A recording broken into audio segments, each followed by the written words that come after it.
23ನೆಯ ಹೆಜ್ಜೆ ಜಯದ ಹೆಜ್ಜೆ. ಎಲ್ಲ ಮುಗಿಯಿತು ಎಂಬುದಾಗಿ ಯೇಸು ತಮ್ಮ ಪ್ರಾಣವನ್ನ ಅರ್ಪಿಸುತ್ತಾರೆ. ಪ್ರಿಯರೇ,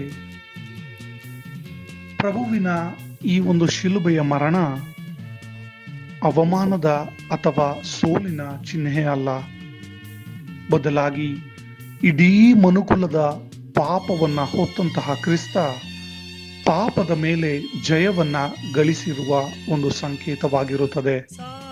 ಹೀಗಿರಲಾಗಿ ನಮ್ಮ ಜೀವನದಲ್ಲೂ ಸಹ ನಮ್ಮ ಮೇಲೆ, ನಮ್ಮ ಸ್ವಭಾವಗಳ ಮೇಲೆ, ನಮ್ಮ ಭಾವನೆಗಳ ಮೇಲೆ ನಮಗೆ ಹಿಡಿತವಿರಬೇಕು. ನಮ್ಮ ಭಾವನೆಗಳೇ, ನಮ್ಮ ಸ್ವಭಾವಗಳೇ ನಮ್ಮ ಪಾಪಗಳಿಗೆ ಕಾರಣವಾಗಿರುತ್ತವೆ. ಹೀಗಿರಲಾಗಿ ನಮ್ಮ ಮೇಲೆ ನಾವು ಹಿಡಿತವನ್ನ ಸಾಧಿಸೋಣವೇ? ನಮ್ಮ ಪಾಪಗಳ ಮೇಲೆ ನಾವು ಜಯವನ್ನ ಗಳಿಸೋಣವೇ?